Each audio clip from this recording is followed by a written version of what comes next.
You're listening to the Chris Voss Show Podcast. We interview the smartest people in the room, the CEOs, authors, thought leaders, visionaries, and motivators to fill up your brain and make you better looking. Here's your host, Chris Voss. Hi, folks. Chris Voss here from the ChrisVossShow.com, the ChrisVossShow.com. Hey, welcome to the podcast. We certainly appreciate you guys tuning in today.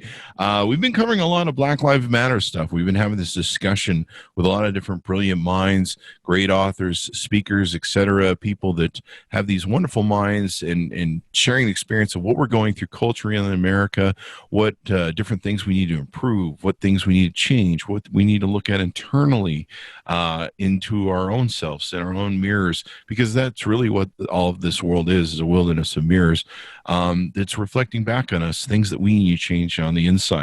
And so it's been great to have some of these wonderful people on. Today we have a guest making his second appearance. There you go. He's up for the SNL robe, I guess, in a few more appearances. Dr. Lawrence Chatters currently serves as the Vice President for Student Affairs at Midland University. Dr. Chatters holds a doctorate and a master's degree in counseling psychology from the University of Nebraska-Lincoln. He's an avid reader, entrepreneur, rap artist, and international DJ. Dr. Chatters has been engaged in diversity, equity, and inclusion work for the past 14 years through a range of professional experiences, including a diversity concentration in his postdoctoral fellowship at Penn State University and his role as the Diversity and Inclusion Coordinator for the Nebraska Athletic Department. Dr. Chatters considers his most important roles, though, father to his two daughters and a partner to his wife of 15 years, Katie. How you doing? Welcome to the show again, Lawrence. Chris, it is so awesome to be here again, and I do expect a robe at least after the fifth time, so I hope you have it. I think there's a robe or there's a coffee cup or I don't know. We're working on it. That's awesome. It's a COVID test. That's more valuable. Exactly. Right now, that's what it's a box of toilet paper with the Chris Voss Show on it or something. Nice. I should probably give that out because it's worth giant cotton swabs too, you know. There you go. Stick them all the way up your nose and brain. But no, it's wonderful to have you on again. As I mentioned before, you're welcome to come on anytime so we can discuss all sorts of different intelligent issues, because that's the sort of discussions we love to have on the show. So how are you doing otherwise? How are things over there on your side of the world? Well, right here in Omaha, Nebraska, we're experiencing an uptick in coronavirus cases like many people across the country are. That's challenging. I think people want to try to get back to some sense of normalcy, but we're watching it very closely. Here in Nebraska, we were able to flatten the curve, and not necessarily through extremely restrictive measures, but we gave people the opportunity, the autonomy to do what they thought was best. Back moving in that direction, but with even less restrictions. So it's interesting. We kind of talked a little bit offline about the rugged individualism of the United States and the autonomy of our people here in this country. And I think that's really one of the challenges we're up against with coronavirus, right? Is that people want to manage it however they see fit. They don't want to have to listen to doctors. I mean, think about it. When you go to the doctor, they give you a recommendation. Sometimes you follow it as long as it doesn't impact your life too significantly. And I think that's what we're facing now, right? Is this wide range of people's opinions and decisions to do what they think is best for them, despite medical advice. And so it's challenging, right? There's been a lot of discussion we've been having with that. In fact, yesterday I was bored last night. I couldn't sleep, and I started going through my Facebook feed, and I started to notice like really crazy stuff, like people talking about how the testing sites they're actually injecting you with the virus at the testing sites. Oh my goodness! And people doing these expert car videos, which I finally spoke out against this. If you're listening to look at this, I've had a professional studio for 10 years. And, it's not professional. It's in my house. It's in my office. I mean, at one point I had the whole kitchen turned into a studio. But like, seriously, if you're listening to experts sitting in their car, especially when they're driving, endangering people's distracted driving, you may want to check your, right. Like, here's your sign. Like, seriously. Yes. Honestly, if you listen to someone who has a degree, like you have a degree, like you've got a, what is it? You've got a master's degree in counseling psychology and a doctorate. Like, I'm going to listen to you. Some guy in a car who's like, I don't know, a janitor part-time, or he's an Uber driver or something. And I'm not saying they're bad people, but you just might be out of your depth. Well, that's it's an important point that you bring up, that, people don't really follow the sources of a lot of their information all the way back to the start of where that source is. And it's one of the unfortunate things about the rise of some of the news sources that are specifically funded by, different interests. And when you follow the money, and I think that's where you'll always find influence, right? If you follow the money, you'll find that some of these things that are being floated around, as far as conspiracy theories and things of that nature, may even be coming from outside of the United States and actually increasing the potential of chaos and things of that nature. And I never rule those things out, because I understand how smart some people are and how they can sow seeds of discontent and actually force a country to implode on itself. And so, that's what I see happening around. But today, hopefully, we can talk about something really positive and awesome, which is this idea, Chris, of moving from awareness to action. I've watched and listened to a lot of your podcasts, and I see that, you really are using your platform in a very positive way to bring on highly skilled and educated people to talk about complex issues. And I think that's awesome because, other intellectuals like myself, we like to listen to that. We like to listen to people's development and how they conceptualize different complex issues in their journey. And I think I've heard that from you. I've started to hear the development of that in you. And so I'm really interested to kind of keep talking about your development today through some of the concepts that I've come up with, and I want to talk to you about each one of these areas. So we'll hopefully get a chance to do that today. Let's do it.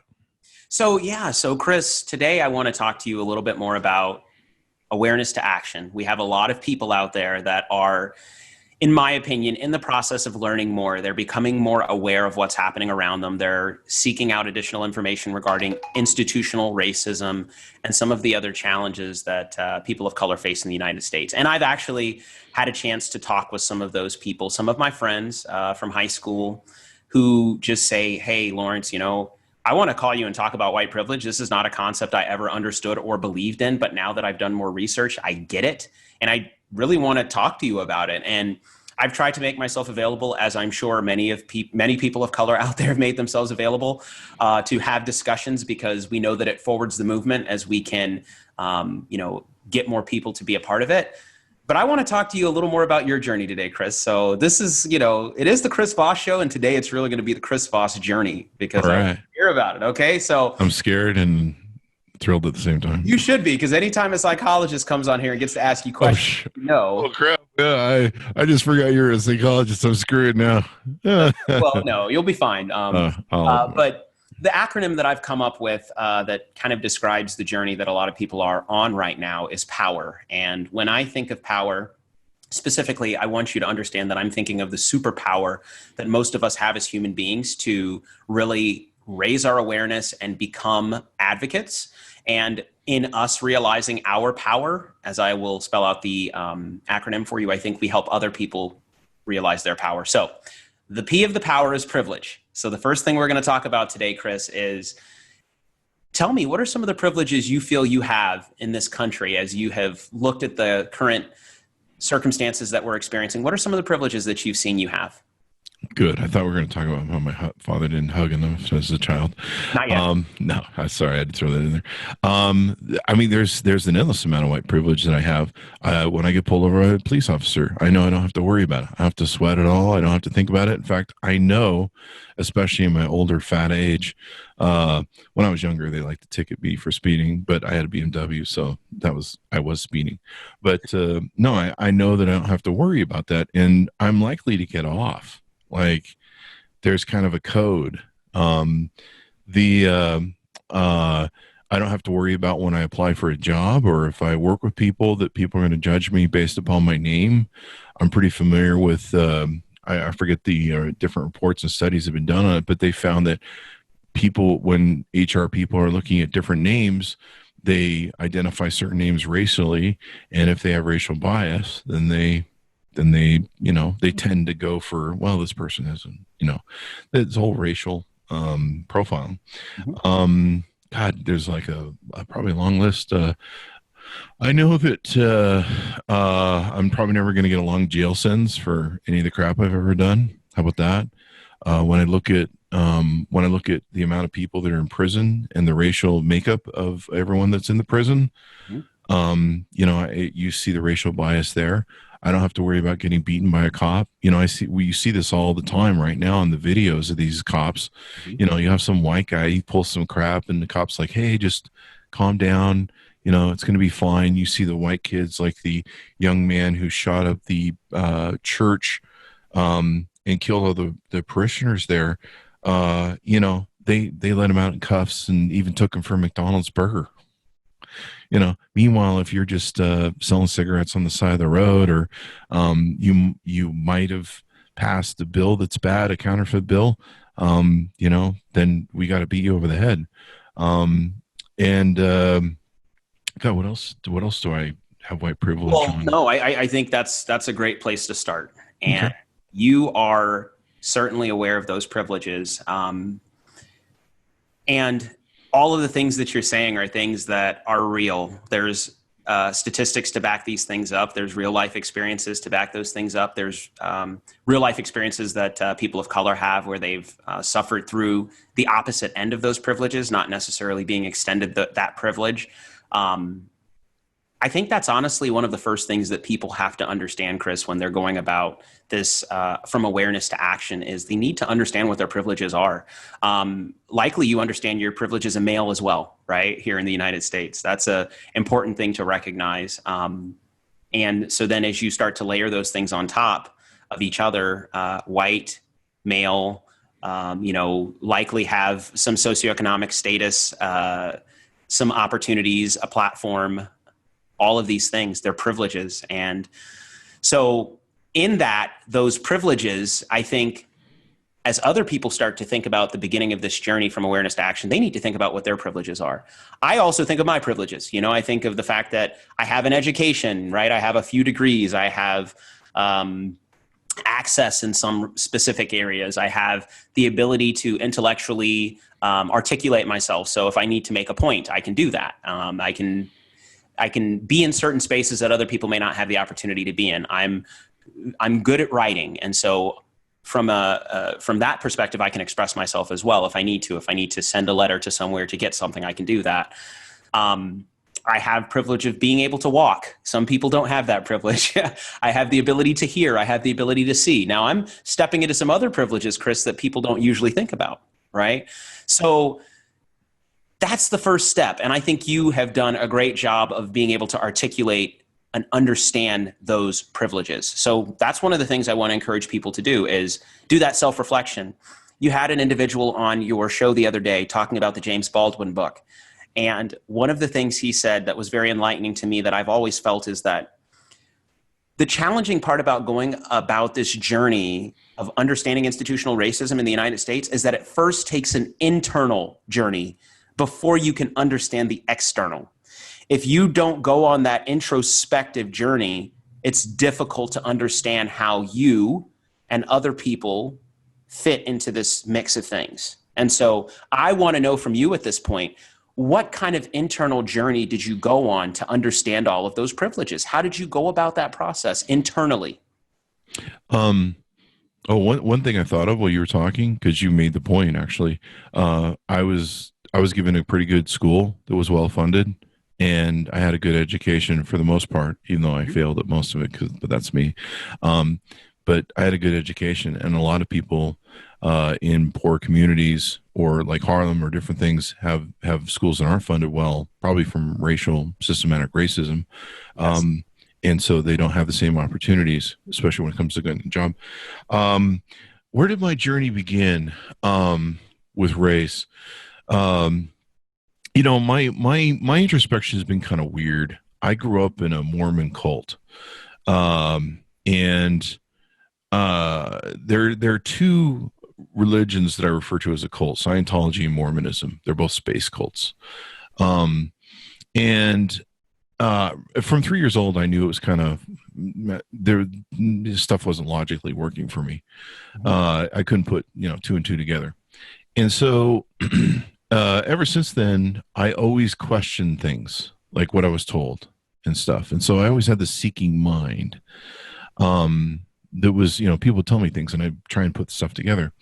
Fortunately, I was raised in California, and it was a melting pot of everyone. I was a kid, whatever. And I think when I first became really strongly aware of race was when I moved to Utah, which is 90% white. And one of my best friends was African American. I hadn't noticed it. And which you'd think I would in 90% white Utah, but I just didn't notice it. And when it was in like 10th grade, we were in history class, and he was the only African American in the room. And the teacher said, well, we were talking about slavery and history and stuff. And he said, what do you think about this? What's your opinion? And that was like the first time I looked at him and went, oh, I have a black friend. And for there, I went through most of the journey of life. I tried to I was never religious. I'm atheist, but I always tried to hold to some principles. John Lennon's Imagine, do good to others, the basic principles of morality that anyone should really espouse to. But I'm not sure, I really understood white privilege and race and stuff. Early on, about 30 years ago, I met Dr. France Davis at his church, and I was there selling some stuff that was like religious materials and stuff that the company I was working for was selling. And it was the first time that I felt, when I first met him, he was very suspicious of me. I've been trying to get him on the show, actually. He was very suspicious of me, and I could feel that I was white and he was black. And the way, he walked with Martin Luther King and Selma and Birmingham Bridge, and he's a great civil rights guy here in Utah. And I could feel that there was this difference based upon us. And I knew what he was, here I was, this stupid, white kid showing up in his thing. And he was like, what does this guy want? Right. And over time, over that hour or two that I spent with him, I got to know him, warm up to him. He finally went, okay, this is another one of those dudes who's just trying to figure out how to use me. And I guess he decided I was a nice enough guy. He gave me a tour of the church, and it left an impression on me too. At the time, I just I saw the band thing, and the band set up the drums and everything, and I was like, black people have really cool churches, man. I'd love to come to this thing rather than the Mormon church. Like Mormon church is like a funeral. And so that had an impression on me 30 years later. In fact, we're just trying to get him on the show. He's retired, so I'm not sure if I'm going to be able to get him on. And I don't know if he's good at Zoom, so there's that. But he left an impression on me for 30 years. And in Black Lives Matter in Obama, I voted for Obama. And I voted for Obama not because he was black. I voted, and it was probably one of the principles, but I really bought that he was a great leader. He was a great speaker. He's a great motivator. I bought the change, man. Everything was about change with Obama. And I bought it. And I said to myself, I'm going to give you a shot at the vote because this is the last time I'm voting for a politician, because I just felt like they were all garbage before. And I said, I'm voting because I believe in change, man. But if you don't change, I'm never voting for anybody ever again. But we saw the rise of Black Lives Matter, and a lot of my friends were having issues with it, and we started having discussions of white privilege and why this is important. And even back then, what was this, 2015 2015, and then then the discussions came about Black Lives Matter, all lives matter, what does it mean, everything else. And I think that's when I kind of started seriously going down the journey. But a lot of those early things had an impression on me. A lot of my friends, we do what we do in our social sphere. We argue about different points and kind of learn from those. It made me start to realize that, there are people that are disadvantaged that one of the things I woke up to was someone said something, we just barely gave civil rights to African-American people in the 65. And so we're really what, 50, 60, 70 years out of that. We're just barely a generation out of that or two. There hasn't been a lot enough significant time that's changed or things that we've really changed, because we kind of didn't really do much after that.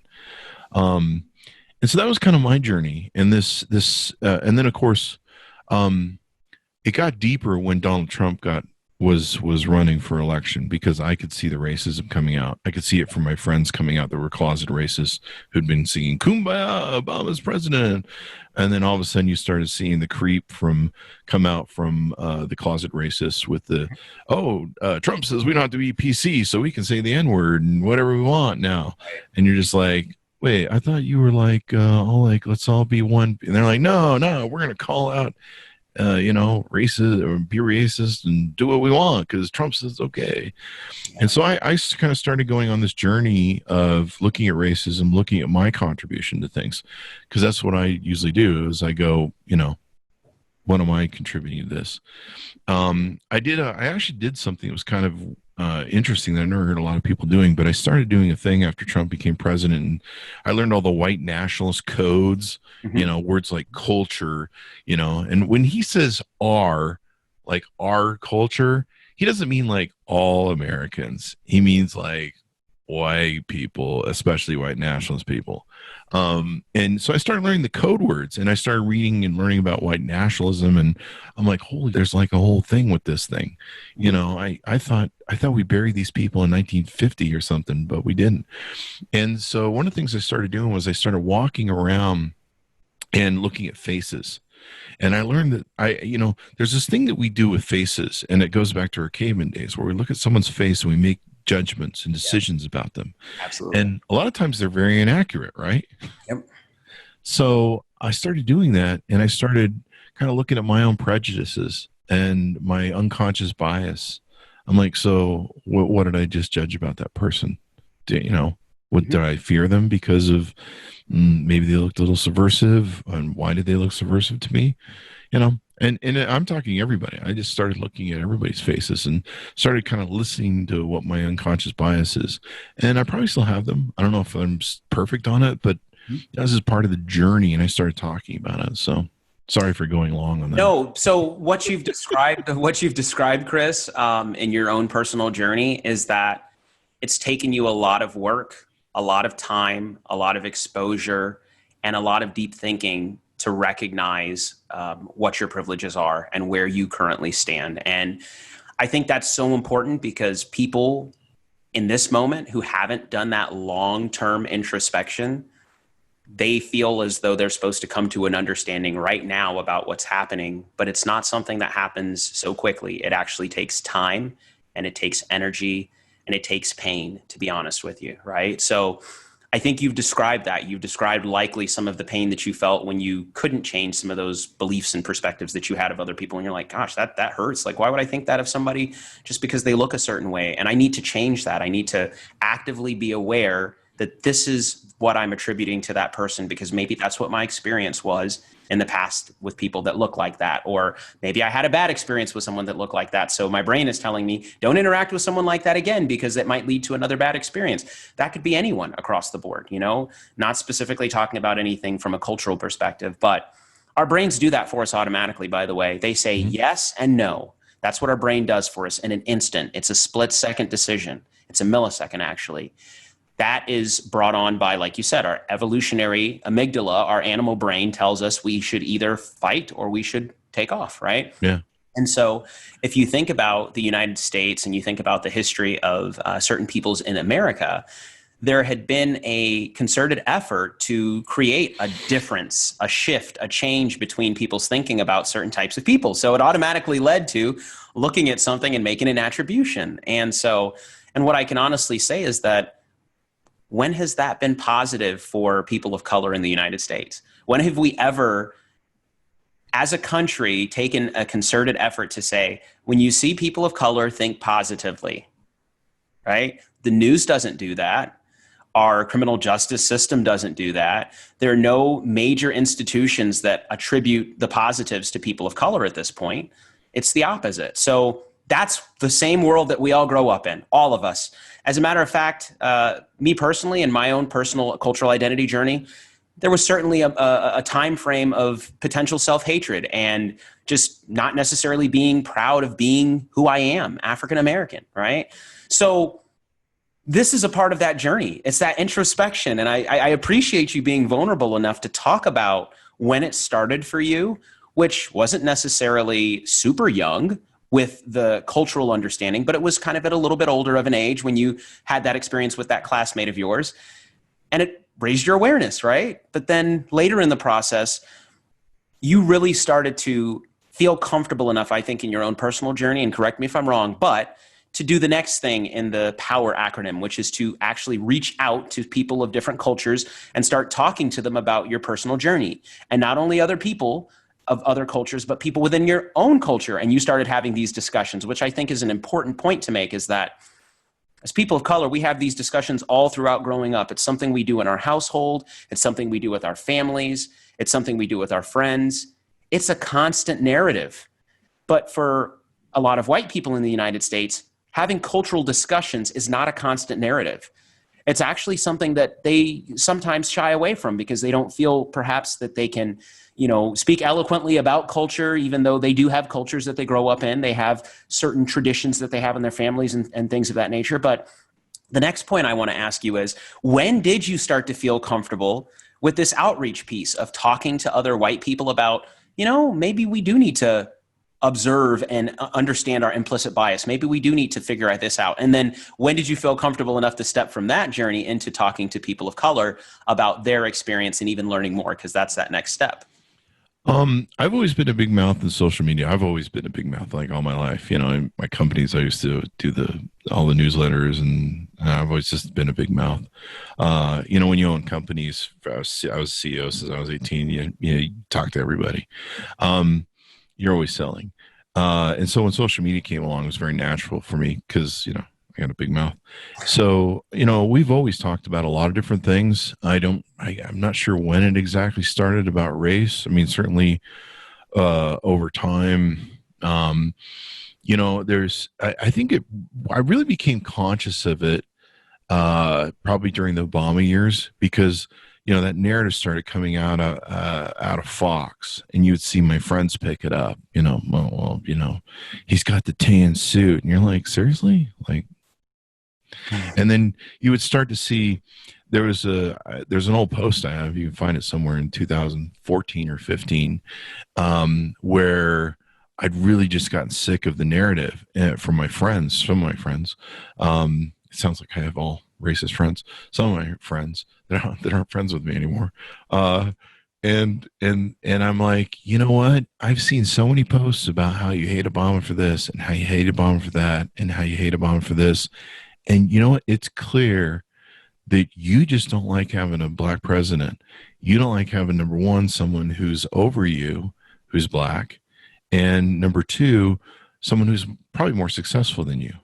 And that's something I've been thinking about a lot lately too with Obama. People, a lot of people voted for Trump because they didn't feel like their lives were being successful, and they hated looking at, an African-American gentleman who was more successful than them. Aspired to be the president. And here they're living in, I don't know, some backwoods, whatever. I'm mean to my white people that way. But there was a lot of that blowback and resentment for that. And that's really what Trump is that crawling out of that guttural closet of racism. So it was probably about 2015. I actually called some people out, lost like a whole mess of friends one day. Because I'm like, you know what? I've seen so much anti-Obama crap of so much stupid stuff from your Fox News narrative that clearly you have a deeper issue that isn't about the tan suit. Yeah. It's not about, he put his feet on the desk. Like, whatever, dude. Like, he put his feet on the Resolute desk, and that was like a big crisis. We got a guy selling Goya freaking beans off the Resolute desk right now. I mean, if that isn't a crisis. So anyway, and so I've always been that big mouth, and I've always gone into it. And it's been one of the ways that I flush out ideas too, that I test my ideas, and I go, here, am I crazy or am I not? And sometimes I'm right, or sometimes a lot of people call me out and go, Chris, you're being really stupid right now. which they probably should do more. I'm surprised they don't. And so I started talking about, but during Black Lives Matter, the resurgent, I mean, Ferguson was just, Jesus.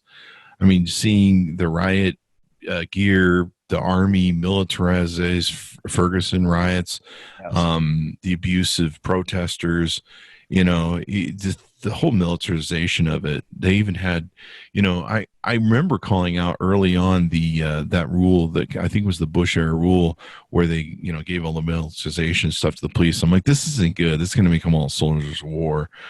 And so that's when the discussion really began, because a lot of people started talking about it back then.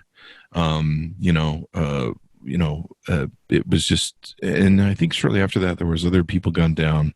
They were African American. And so the Obama administration was doing the thing through, I believe, Eric Holder, where they were doing those contracts with the police departments to try and get them to weed out racism. And so that's when I got comfortable. And I've, unfortunately, I don't know why I don't have many black friends. I don't know why. I game with a lot of black people. I don't know why. I don't know. Maybe I don't know why. So, hi folks, I want to insert an editorial comment and correction here, if I might, but I'm going to leave my original statement up because I think a lot of white people have the same issues. But my statement that I don't have a lot of African American friends is not true. I have worked at home since 2004. I don't have a wife and kids, so most of my social life is social media. Being a social media rock star, all of my friends are online. So if you go to my Facebook, if you go to my Twitter, I have lots of African American friends, and I think I kind of slided them with a comment here that when I said that I don't have any African American friends, and I'll explain why.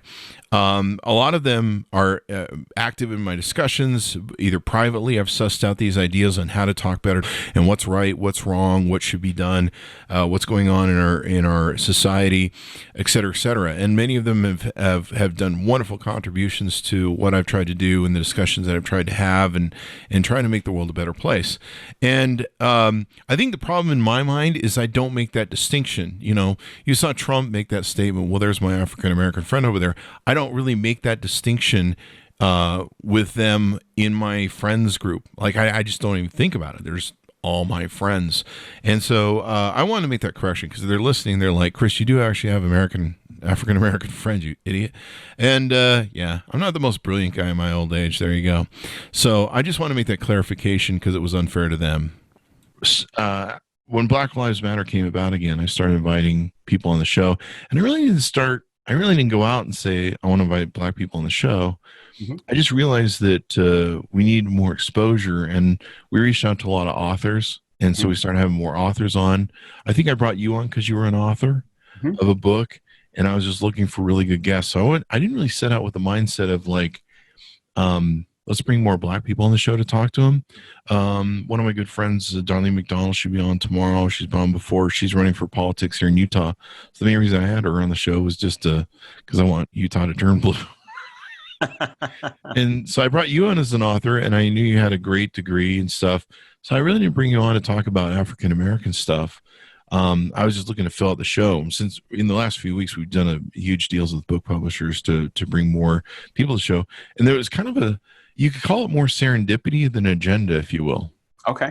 Does that make sense? Yeah. And you know what, Chris, even if it's good serendipity. It is, absolutely. Even if you specifically do reach out to hear people's perspectives because they are from a specific cultural background, it's okay. It's being intentional about your journey and also giving those individuals an opportunity to have a platform with an audience that may not necessarily hear that perspective. Because like you, there are quite a few people across our country that do not have a significant amount of friends of different cultures. And that happens for a reason, right? It kind of depends on where you live. Sometimes it depends on where you worship. Sometimes it depends on where you work. All of those places, unfortunately, are not very diverse in a lot of areas across our country. So where do you find those friends? Where do you find someone who you can be comfortable enough talking to about some of your most intimate thoughts about what your own personal development is from a cultural perspective, right? Yeah. So I think that you bring up a great point in that you did start to feel more comfortable when you had space, but it's still a journey that you're on, right? Yeah. And so in this process of outreach, I think that's what folks need to be thinking about. They need to say, who do I know that I could potentially reach out to, my own personal friends that might be the same culture as me, or people of other cultures who I can have these discussions with? Because I believe that, steel sharpens steel. So the more we can have difficult conversations, and I can run ideas by you about my thoughts about certain concepts, that's how we start to really learn more, not only about ourselves, but other people's perspectives. So that's the outreach. The next point of this acronym is the W, and that is work. And I want to commend you with some of the work that you've been doing and putting in the time and the effort and the reading and the research. All of that is work that is so incredibly important in moving from awareness to action. And it's something that honestly, a lot of folks out there don't have the time to do. They don't have the time to sit down and read an entire book about white fragility or privilege or read the 13th, right? I mean, they have lives, they have things that they're doing that unfortunately make it complicated. But I want to ask you, where do you find the time and the energy to do this extra work to create more awareness for yourself? And where do you find those sources, and how do you get all that information? Help people that listen to your show understand what that journey is like for you. Well, the answer is pretty simple. I don't have a wife and kids. Okay, all right. That's an old long joke from my Facebook friends. But honestly, I search it out. So I listen. At Black Lives Matter in 2014, 15, I was listening, and so I was watching. And it comes from an analogy that, I believe rising tide lifts all boats. That's one of my pillars, I suppose.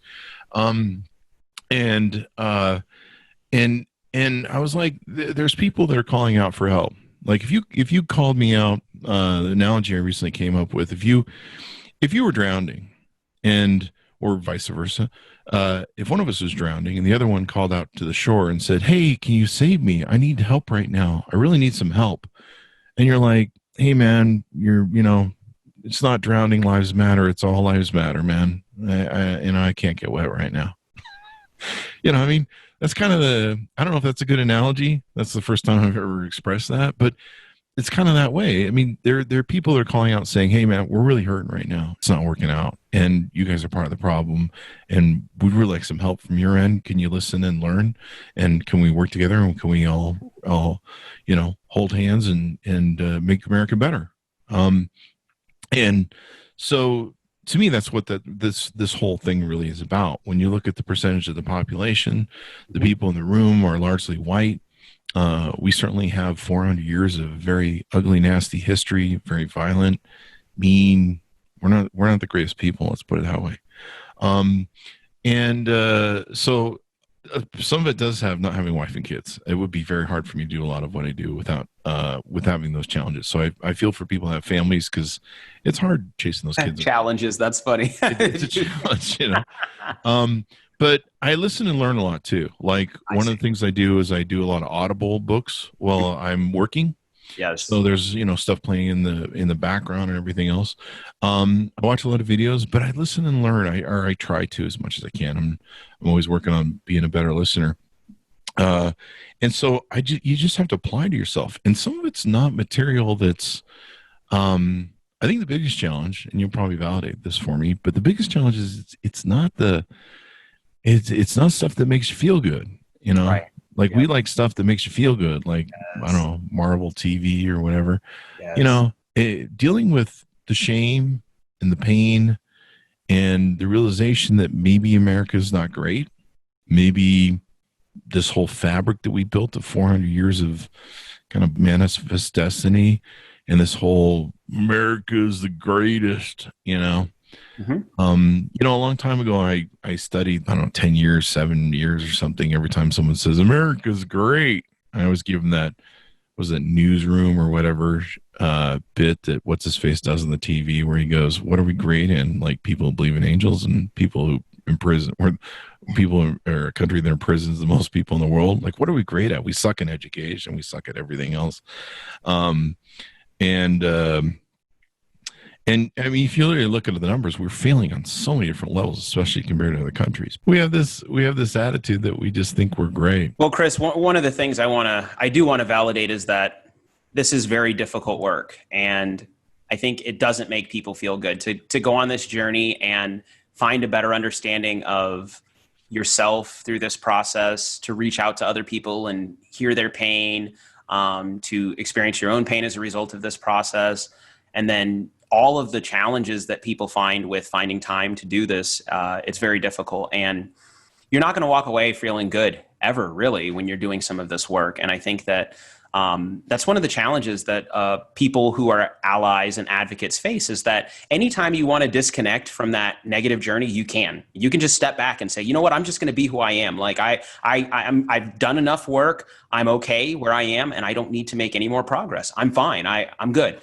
That's what a lot of people have done prematurely, in my opinion, in a lot of these discussions, is they have thought that they've learned enough. They think that they understand enough to articulate what they see and what they believe and everything else, but they haven't done a deep enough dive or journey into the research. And so, from writing a dissertation and understanding how deep down the rabbit hole you have to go with some concepts and understand those things and bring them together, that's honestly just the beginning. And that's where a lot of people stop.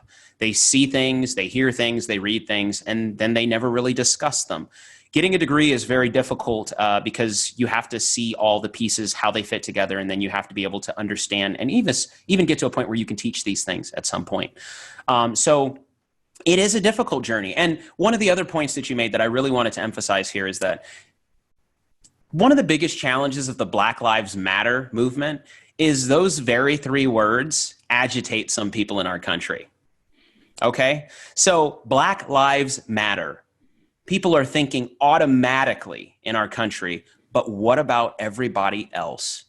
That is what automatically comes to so many people's minds when they hear Black Lives Matter. And in a country where from the very beginning of the inception of this country, there has been a concerted effort to dehumanize people of color in many ways, devalue them, take away their accomplishments, co-opt the things that they've come up with.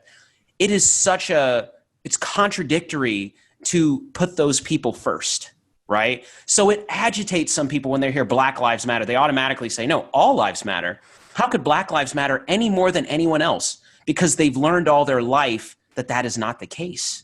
So, and I've seen that and I've heard that, and people won't necessarily say it out loud, but that is the genius of the Black Lives Matter movement, is that if you are to say Black Lives Matter, honestly, you're not necessarily saying that Black lives matter any more than anyone else. What you're saying is that Black lives have not mattered for such a long time in our country. It's high time that they do matter. And it isn't something that just recently happened. It didn't start with George Floyd. It didn't start with Trayvon Martin. It didn't start with Rodney King. It didn't start with Medgar Evers. It started long before that. People have been trying to struggle for equality since the time that they were against their will, brought to this country, forced to work for no money. Their families were torn apart. Their culture was taken away. It was torn away from them. All of these negative things that are a part of the fabric of our country, those are the things that when you say Black Lives Matter, all of a sudden people just start feeling really uncomfortable. And so I appreciate the fact that you can articulate that, and you can understand that the essential opposite of that is this patriotism that some people really throw in your face sometimes. Like, don't you love this country? Do you understand what this country has given you and all the people that live here? Right? I mean, I think that, I absolutely love this country. Don't get me wrong. I do. I love America. I love the United States. I actually love the foundation that this country was built on to an extent, because in the foundation of this country, there are the bones of millions of people that build the foundation of this country. And in the process of this manifest destiny that we talk about, many, many people have died over the years. And so where the weaponization of patriotism comes in my mind is this idea that if you're waving the flag and you've never really had to fight for your own personal rights, I'm sorry, you don't truly understand what America is about, right? You don't understand that this experiment that continues to develop and will continue to change over many years, because we're not done with this experiment. We're still in the process of finding some balance of equality for people in our country. And many years after it was founded, by the way, like you said, we're babies, right? As far as some of the other countries and their establishment across the world and greater civilizations and everything else, which, by the way, American history doesn't just start with America. It goes far back beyond that. So again, that is a perfect example of people doing some of the work, but not the deeper introspection and journey of understanding how all of these different pieces of the puzzle fit together, you know? And so I'm happy that you're willing to talk about having extra time because you don't have a partner and kids and, you know, doing all of this extra work on the side. But again, you make a great point, which is that a lot of people don't have the time, the energy, or the desire to do that extra work. And I want to convince them to go on that journey. I want to convince them to do some of the extra work, but it's hard to do. So it is, yeah. you know, but it's also a choice too. Aside from my jokes, you know, I could watch the Kardashians, or I can watch, I don't know, some of their mind-numbing crap on Netflix. Yes. But that's what I choose to do. I mean, to me, it just, I don't know, I have this weird thing where I want to make the world better, and I'm stupid.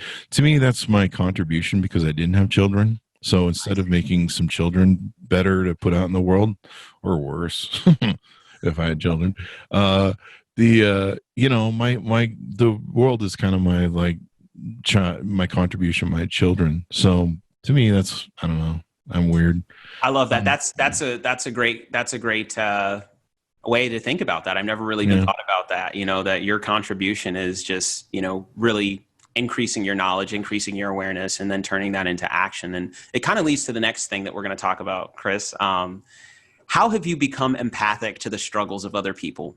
Tell me about your personal journey and what has given you access to this idea that you can say, you know what, I feel for you. Like you said, if you see people drowning, what has encouraged you? What has compelled you to reach out to try to save them through the process of understanding how you saved yourself?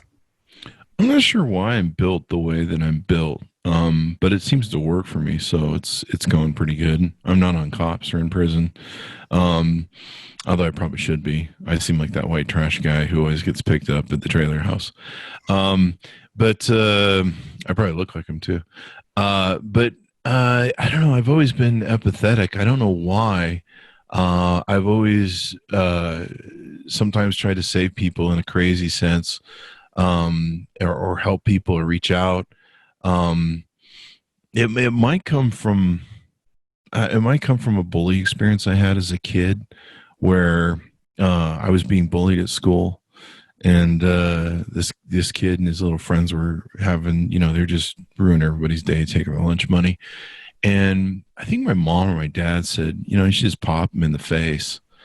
And they tortured me just for the longest time. They used to follow me home and torture me on the way home. And one day I snapped, and this is like, I think it was 8. I was in 4th grade, whatever age that is. And I snapped one day. I just freaking hit that point that people hit.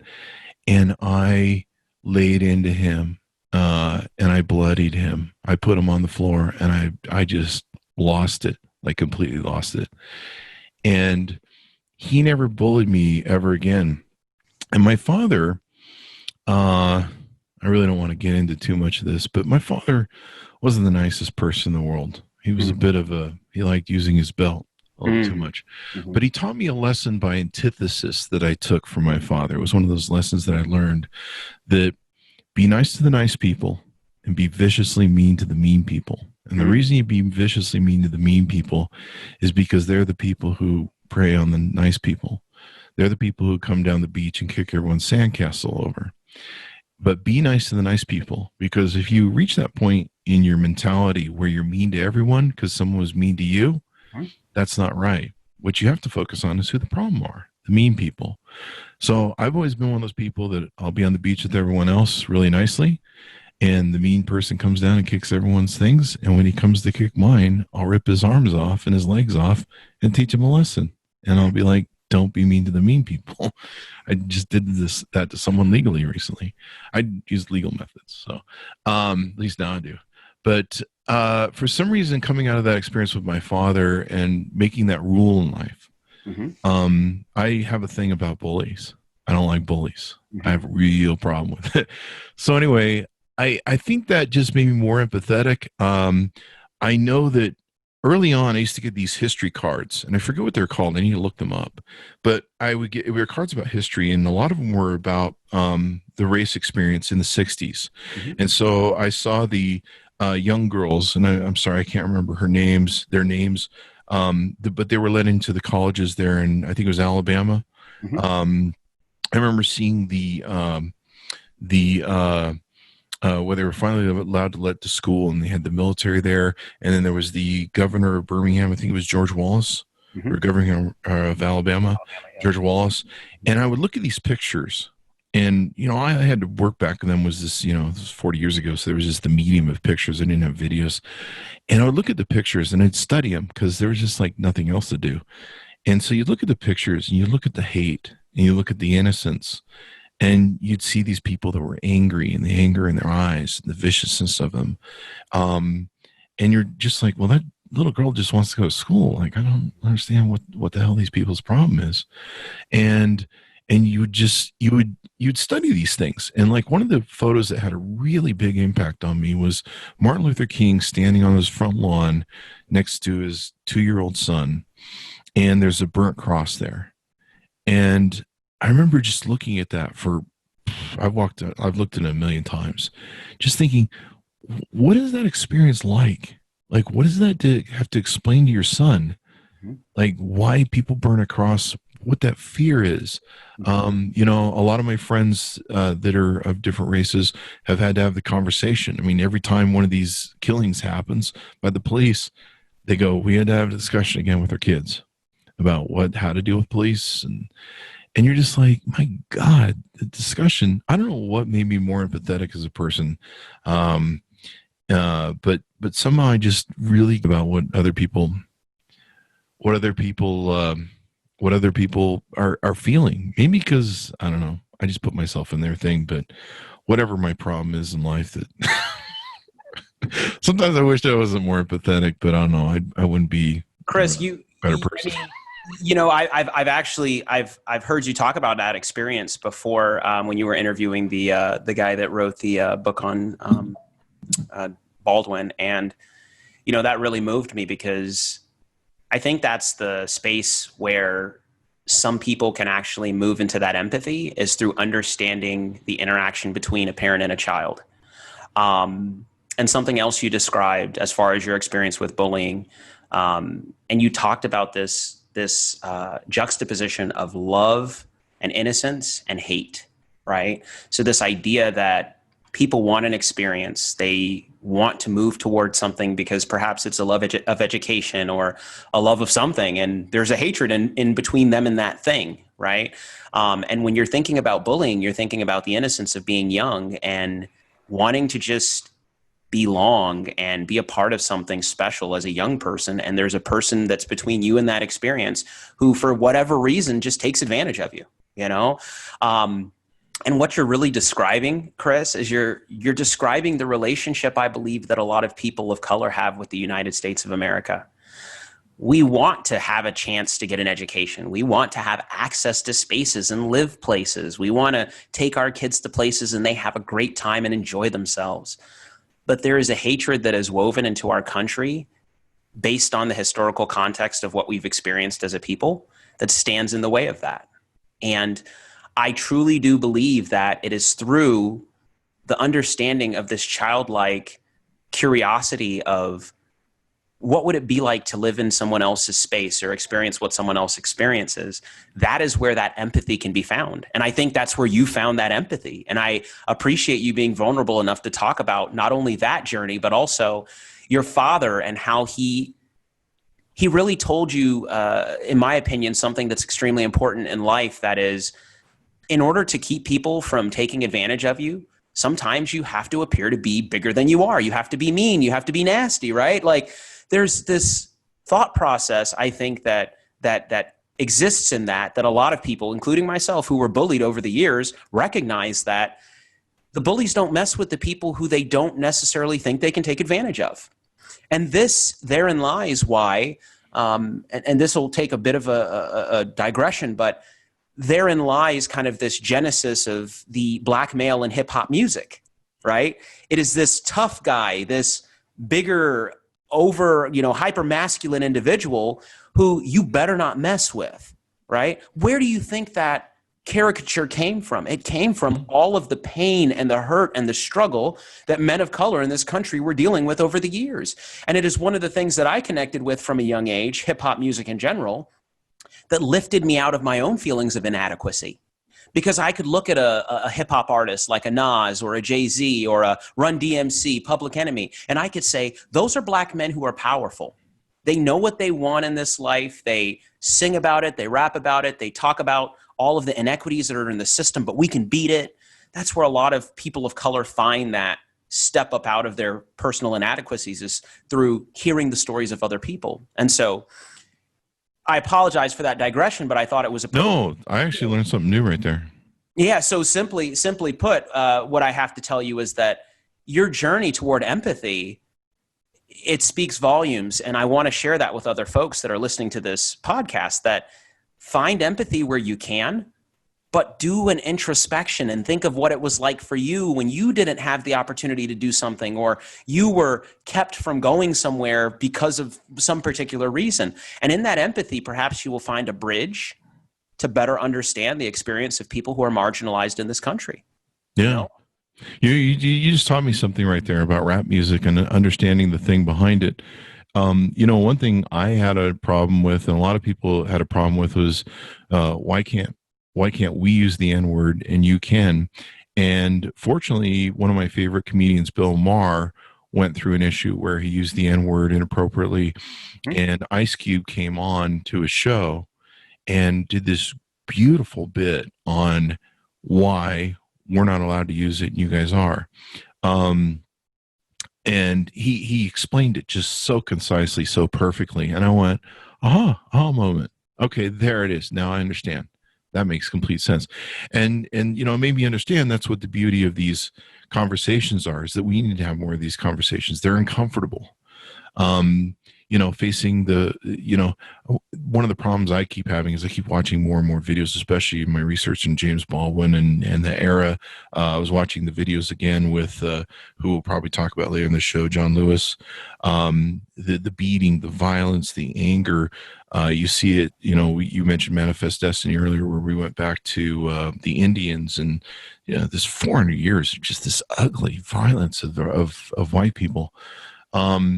So you taught me something new there. And it's been all about listening and journeying. One of the reasons I don't have more African-American friends is I really don't like rap. And it's not that I'm racist. I just grew up in old school rock and roll. I'm a Metallica fan, and I don't like, and it's not racist, I don't like Christian music. I don't like gospel music. I don't like country music, which is racist as hell. And I just don't like rap. I just don't get it musically. I get the beat thing, and it's just not my cup of tea. I just don't get it. And so a lot of my gaming friends that I have that are African-American stuff, once they start playing the rap, I go, man, I gotta go. I can't. It's like playing country music for me. It's just the way it is. But now I understand why that's empowering to you folks. And why that matters, and why what you've opened up to me in my mind is why the hustle or the one of the things I haven't liked about rap is that chest pounding, or that the kind of the hustle. What's the word? It's bravado. That's what it is. The bravado of it. And it's not that there's a racial element to it. It's just that I'm like a really succinct guy when it comes to who I am and being real. And I don't know, maybe that's the reason I'm depressed all the time, is because I'm too real. And I don't have a problem with people being too much bravado, but maybe now I understand it more, why that is, and the core root of it. Because I don't like being the person who sells you something that isn't true. Yeah. And that doesn't have anything to do with color for me. That's just being real and not being a bullshitter. But like, I hate the word hustle. I hate the word hustle, because hustle, and maybe it might be my age, but hustle to me means that I steal from you. Like but for a lot of people now, it's changed now where to hustle means, and this is for white folk too, hustle means, you just work really hard. Yep. Which, I just got to learn a new brain, or sometimes you can't teach an old dog new tricks. As long as hustle means that, that's fine. But you've helped me understand why the bravado is there and why that's important. I don't know. I listen to a lot of heavy metal, so I have my own depressive issues that you can probably psychoanalyze at this point. So that's my thing. Well, Chris, I appreciate you. I appreciate you talking about your, you haven't stepped deeply into hip hop music, which is understandable. But and honestly, if I play my metal, because I always tell them, I go, guys, I love you, but if I start playing Metallica, you guys are going to turn me off too. It's like. It's like I love playing with them. We have fun, and they'll even make jokes. Hey, you're the token white guy on our team, or, and I'll be like, yeah, cool. I can roll with it. But as soon as they play rap, I'm just like, I can't do this on the gaming channels. I just can't. Oh man, I totally understand this, but again, I want to encourage you, and just really quick. So a lot of the stuff we've been talking about today, or over the course of our last couple of conversations, I want to share something with you here, and this is going to be a little bit off the cuff, but this is a quick verse by Jay-Z, and I just want you to listen to the essence of it, okay? So the year is 94, and my trunk is raw, and in my rearview mirror, all I see is the law. I got two choices, y'all: pull over the car or bounce on the double, put my pedal to the floor. Now, I ain't trying to see no highway chase with Jake, plus I got a few dollars, I could fight the case. So I pull over to the side of the road. I heard, son, do you know what I'm stopping you for? Because I'm young and I'm black and my house low. Do I look like a mind reader, sir? I don't know. Now, I'm under arrest, or can I leave for board? He says, well, you was doing 55 and a 54, license and registration. Please step out of the car. You carrying a weapon on you. I know a lot of you are. I ain't stepping out this. All my papers legit. Well, do you mind if I look around the car a little bit? Well, my glove compartment is locked, so is the trunk in the back, and I know my rights, so you gonna need a warrant for that. Well, aren't you sharp as a tack? You some type of lawyer, somebody important or something? I didn't pass the bar, but I know a little bit, enough that you won't illegally search well, we'll see how smart you are when the canine come. I got 99 problems, but ain't one. That's from his song, 99 Problems.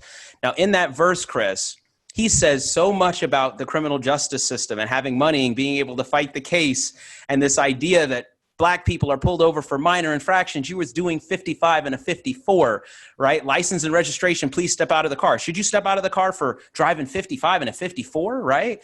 Well, Jay-Z knows the law, so he says his glove compartment's locked, and so is the trunk, so you're going to need a warrant, right? An understanding of the criminal justice system and how you can perhaps get off or get away if you have enough money, or an understanding, right? And then when everything's said and done, they still bring the canine out, right? just in case. So what I want you to understand from that verse is that there's so much understanding and learning that is woven into certain types of music for African-American people and people of color through people's experience, that you listen to these things and you're like, wow, there's power in that, right? Mm. So I want you to, your homework assignment, Chris, is I want you to just consider the types of understanding that you can reach through listening to different types of music. And specifically, since you're on a journey to better understand the African-American experience, I want you to consider listening to some hip-hop music of some different artists, and you and I can talk about those artists, and if nothing else, just read the lyrics, because that's where a lot of my understanding of different experiences that I haven't been able to, actually have myself because of the way that I grew up, that's where it's come from. It's almost like a different art form, just like Metallica, and I love Metallica too, by the way. And their music is so, it's like a spiritual experience, right? Like to hear what they are playing. And one of my favorites was when they actually played with an orchestra, and it was just beautiful. Yeah, it's just absolutely beautiful. So that's different types of art forms that people share that, I want you to just consider, I will. You've given me a background to it. There used to be this old thing that if you want to get your wife to watch football with you, you have to talk to your wife about how the relationships that the football players have, like their wife and kids, and their contribution to society, and the more in-depth thing that is. And so you've kind of done that with me with rap, where now I'm going to be listening to rap from a different perception. I think the lyrics are going to be beautiful. It's I just don't get the beat thing. Like, I get the beat thing, but I don't get the beat thing. It's like, to me, it sounds like people yelling bravado into a mic, and it's like, and then I think honestly, I think there is some prejudice to me. I'm kind of resentful that they take my Steely Dan and my 80s clips and they incorporate in their music. You're upset at P. Diddy for using all the samples? Not really. I don't even know who does it, but I there's certain things that you shouldn't touch. Like you should never cover Stairway to Heaven. Like that's like, I don't care who it is. There's things you shouldn't touch, like Jimi Hendrix. You shouldn't never touch Jimi Hendrix. Good stuff. But honestly, in fairness, if I can defend myself just a little bit, I love the blues, like Muddy Waters, all that early blues stuff. Like I've one of my favorite things. Who did Sinnerman? Oh God, I love early jazz. Like I love the early blues, and I have a real appreciation for how the blues and everything that came out of that experience. I mean, if it weren't for African American people, we'd have some really crappy music, which, there's Anthrax. So a lot of it, and a lot of the blues is about the experience of people of color in the South and everything else, and the struggle. It's like gospel. Yep. Yeah. And I mean, gospel music is okay, but I just it's my personal thing. Same thing with country music. Like if you play country music, I'll be punching nails into my head. Like you'll have me on a ledge so fast with that stuff. And I hate to lose the country music crowd, but it's just me personally. I totally understand. And so Chris, this last component that we're going to talk about is really an important one. And I think that you and I have really exemplified this, I believe, by the last time that we've come together and talked, but it's relationships. That's the R in power. And I guess I just want people who are listening to continue to think about how you can leverage the relationships that you have with people who are different from you to learn more from them, but more importantly, to learn more about yourself, right? And I think, Chris, I've gotten to know you a little better over these last couple of times and listening to other podcasts that you've done. And I value the relationship that we're building. I value the fact that if you have any questions, or if I have any questions about how you see things in your perspective, and definitely want to understand more about your early life and kind of your understanding of Mormonism and that journey, like I'm going to call you and I'm going to say, hey, Chris, tell me about this, because I want to know your perspective. And I think it's important for people to know it's not everybody in that culture's perspective, right? It's just your perspective. You have a perspective that you experienced something in your life. And if I want to learn more about that, I think that's just your perspective. And so don't try to generalize based on relationships that you have. That's why we always laugh. And in this space where people are like, well, I asked my black friend and he or she said X, it's like, great. That's their experience of something in particular that happened at a moment in time. There's so many other people's perspectives. And so relationships are so incredibly important. And that's why it's important, as you said, Chris, for us to seek out unique opportunities to connect with people, value people's opinions, talk, have discussions, laugh at each other, cry with each other, all of those different things. And so I just want to tell you, I appreciate the relationship that we're building. I appreciate the friendship too. I've got you friends on Facebook, so now you have to listen. Yes. Now I get to see your dogs, and your life, which is fun, to look in on that. Posts and stuff. No, I think it's really good. And what's really nice is, and this is really half my serendipity. I didn't set out to let's have more Black Lives Matter discussions. It was really serendipity. I was looking for people to have on the show, and I came across your thing, and you had a book, and I'm like, I want more authors on. And we were working on these book deals, and then the Fire,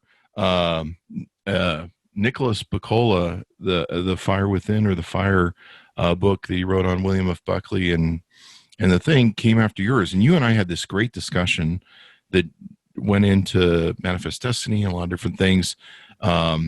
About your experience too, and that's a great. People should go back and listen to that podcast, because some of it has to do with the internal racism of some of the shades of darkness in the African American community and the racial things that go on there, which I always found just amazing. Beyond, I'm just like, seriously, they're as awful as we are sometimes, but we're all human, I guess. So, yes. Welcome to the human nature, this brain. It's a disease we're all stuck with. And then I just happened to have him on, and just there was a serendipity, and we talked about the stuff. And then I wanted Eddie on, so we had Eddie on, and it was all about the James Baldwin stuff. And James Baldwin has really been helping me out, like really helping me out. I talked about this on Eddie's show, where, you know, I love Malcolm X and what MLK said and stuff, but he wasn't talking to me, white people. He wasn't talking to me. He kind of was like, hey, you should listen to this, people. But for the most part, I just didn't feel he was ever talking to me. Maybe that's my personal opinion. But James Baldwin talks to me, and he talks about, you know, stuff that you mentioned. I love this country, and we all love this country. We're all Americans, and even people who want to come to this country, and they love it so bad they're willing to risk their life here. But you know, like you say, we're always going to be, you know, this is a melting pot in a debate session that's lasted for 240 some odd years, and probably always will be. And that's the beauty of it. When we're not ugly, and we listen and we talk, but so it's kind of turned into that. It didn't really, like I said, I had Darlene McDonald, who'll be on tomorrow. We'll talk about the Rev who passed away, and John Lewis. And so it kind of became that way through the serendipity of the conversation and just learning and listening. And I'm glad for it, because it's really helped me out. But James Baldwin has really, like, just been the dude who's gone, here's what your problem is, Chris, and your folks. And so you're bringing up an excellent point, which is find the person who speaks to you. Yeah. You know, and not everybody in the movement over time has spoken to folks in a way that they are willing to receive a message, right? Yeah. But I think in James Baldwin, you've found a lot of connection with your own personal journey and understanding what is going on in this country. And I think that's beautiful that there is someone who you can connect with that way, because I think James Baldwin is a beautiful writer, was a beautiful person, and really at a time that it was difficult to separate himself from being within and without, was able to do that in a very unique way and intellectualize and articulate what was going on in our country. And so he's really been someone who I resonate with, but I also resonate with Malcolm X and his journey as well. Yeah. So, you know, and so, you know, the last thing I want to do, Chris, and I truly appreciate the opportunity to be on your show today, talk about power, privilege, outreach, work, empathy, and relationships. Everyone has power, by the way. We all have the opportunity to really work toward a better understanding of those concepts and moving things forward in this country. We make up the fabric of this Monet, right? Every dot that is beautiful as you stand back and look at this country as a big picture. I did want to take just a minute to, you know, express my sincere sadness about the passing of Congressman John Lewis from Georgia, and just, there's really no way, nothing qualifies me to in any way, shape, or form memorialize him. I really don't know enough about his personal journey, have not spent the time that I should studying his progression and everything that he did. But what I will say, Chris, is that we lost an absolutely amazing human being in John Lewis, and everything that I have read about him, which has been quite a bit, but I just don't consider myself to be a scholar by any means. He is such a gentle individual who has thrown himself physically, mentally, and spiritually into the movement that is civil rights in the United States from a very young age, from leading the march in Selma to becoming a congressman at a young age to being one of the first individuals to integrate the college that he went to. He's been there at every juncture, Chris. He's been at the side of the leaders for many years, and for him to be gone, and as we talked about early in this podcast, to be gone in a year where there's been so much vitriol and negativity that continues to swim, I just hope that he was able to recognize how much of a contribution he's made and how many people have been able to stand upon the foundation that he set forth. And I think that's so important. Obama, in a post he put up, said that he told John Lewis that Obama stood on John Lewis's shoulders. And to see the picture of those two embracing and understand how it took the beating and the fracturing of skulls and the hosing of people with fire hoses and the biting of people, of dogs in the 60s and the 70s and the lynchings and all of those things, to see those things comprehensively create a foundation for people of color in this day and age to stand upon is tragic, and it's also beautiful. It is to recognize that the blood that flowed, that the tears that have fallen, that the voices that have gone unheard, they're not silent. Those things are not imaginary. Those things are real, tangible steps that we've been able to walk up in order to move toward a more perfect union, toward a country that truly does espouse the promise that was given to folks that, we hold these truths to be self-evident, that all people are created equal. I changed that for a reason. I think John Lewis is a representation of what an individual can do when they harness all of their power and their time and their energy, and they make that contribution toward the good of the cause. And he's going to be missed dearly, Chris. He's a brilliant individual. He's left significant contributions to this world. And I just wanted to take a moment just to say my own personal condolence to his son, who's still alive. His wife passed some years back, but he's a juggernaut in the civil rights movement, and I hope that we can continue on without him, but not without him, because his spirit, I was just thinking this morning of this cool thing that maybe him and Martin Luther King and Malcolm X and Marvin Gaye and Medgar Evers, all of them are getting back together again and saying, would you believe what's going on down there? Can you believe it? I mean, it's just, oh man. So I just wanted to take a second, Chris, and I appreciate the opportunity to be on your show today. Oh yeah, I wanted to talk about him today. I think a beautiful thing that I saw, and I went back and watched a lot of videos yesterday, last night, and this morning, of some of those Selma moments crossing the bridge and the beating and getting hit in the head, him bloodied, and all the experiences they were going through in the 60s, and then watching him over the years rise through everything, his speech at the I Have a Dream Million Man March at the steps there of Lincoln. And he went back, I think 50 years later, just before 50 years later, there was an interview he did. And so I watched that whole thing, and he kept talking about Lincoln and just being able to give that speech at the feet of Lincoln and how much that meant to him. Mm-hmm. And then to see, I think one of the most beautiful things I saw over the last 24 hours was the pictures of him down on the Black Lives Matter mural. Or is it a mural, or what would you call that? It's the thing that's painted on the street. Yeah. Painted on the street. And you can see the White House, which has got an interesting definition these days, and the Washington Monument behind it. And he's down on the street, and you can just see the look on his face where he's feeling the moment. And at that time, he was really sick with cancer, and probably shouldn't have been out there, especially with the COVID. But it meant something to him. I remember reading someone wrote that. And then there's another picture of him where he's up on a balcony somewhere on that street, looking down. You can see the whole stretch of it. And you look at the juxtaposition of coming from, the dogs and the beatings and the concussions to, here's where you are. But then you also look at the other juxtaposition of like where we're at with Donald Trump and the racism, and this mountain we still have to climb in November.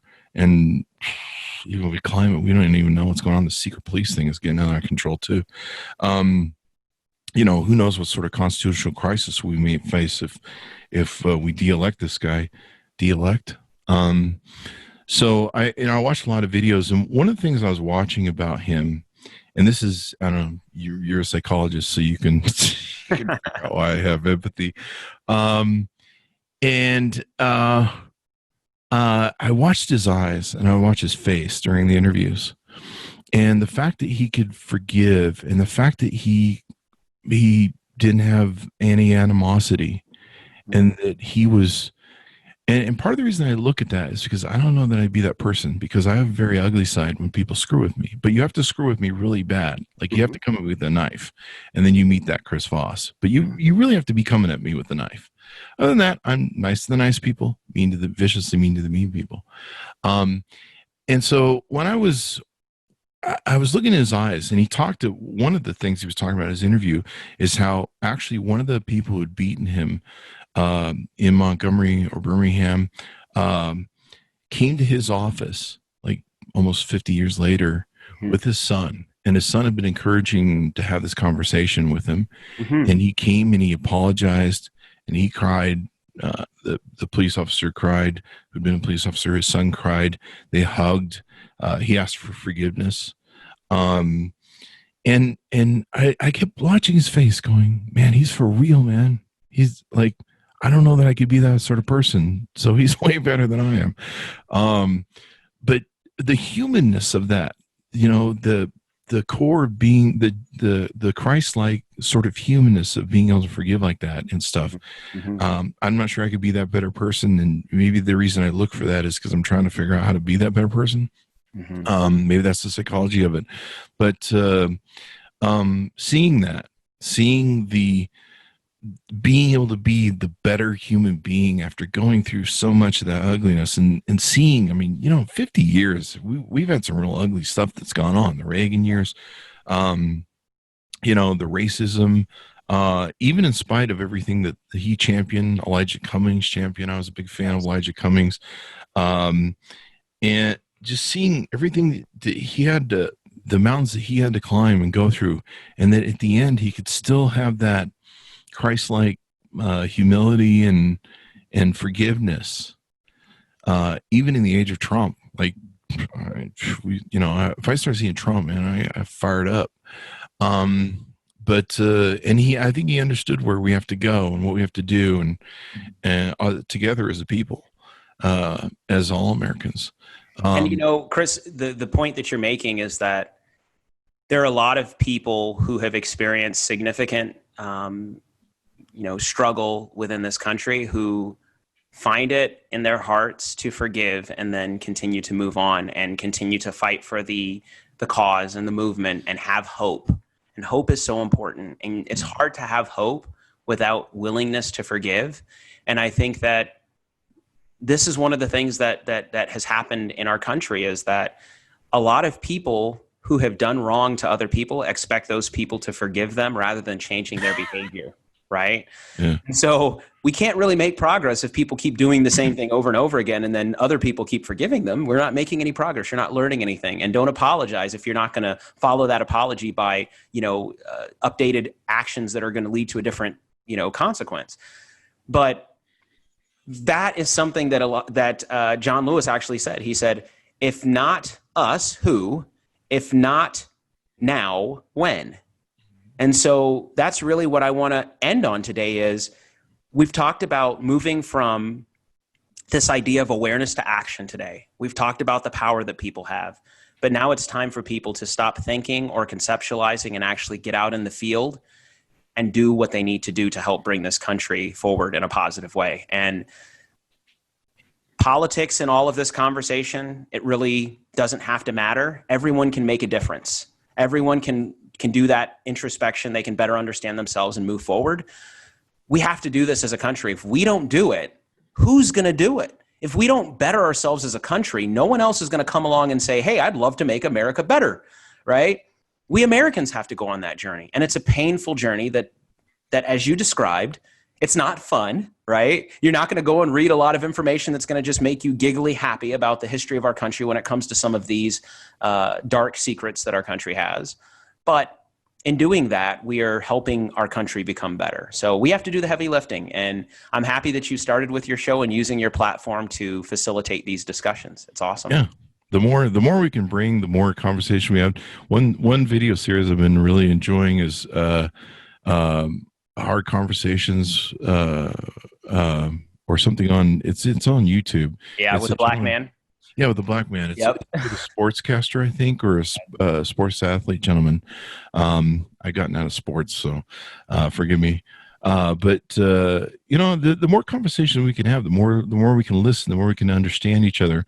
One thing that's become very apparent to me is this huge prison complex, industrial complex that we have, and the way that everything moves from front to back, the tapestry or this fabric we have of institutional racism and unconscious bias. And I mean, there's just so much that we have to de-thread or deconstruct Yes. and deal with, and it's not pretty and it's not fun, Right. but it's ugly. And until we reach a point with lifting all boats and helping everybody up and making America better, because I'm not, maybe make America great isn't the right words to use, and probably never should be, considering, the historically abusive racial tones they've been used at, or ways they've been used. But maybe make America better, because the better, I don't know, to my mind, would mean that it's a journey that we never arrive at. When you say make America great, it's like, sounds like there's an ending to that journey. I don't know. Maybe. Well, it's the again part that really complicates it, right?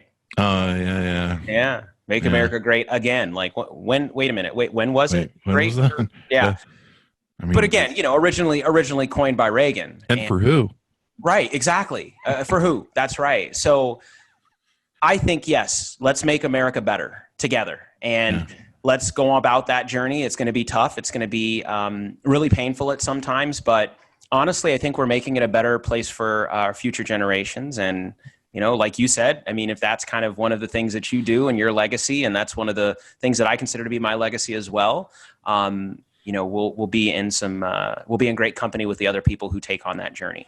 Yeah, it's better to talk things out than beat everyone over the head with these clubs on each other. That's for sure. Right. For everybody.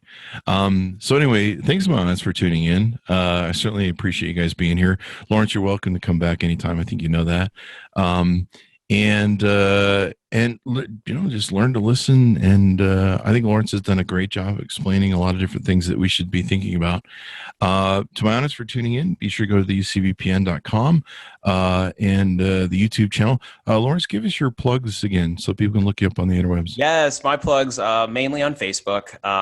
My page is Lawrence Chatters Motivational Speaker. I put different conversations that I have just like this on there, and other really positive things, and just share some different stories about my own personal journey. And so definitely encourage people to like that page and just continue to engage in your own development and understanding of things that might be, not necessarily as important to you, but very important to other people. Thank you. And thanks, Monas, for tuning in. Guys, we'll see you next time.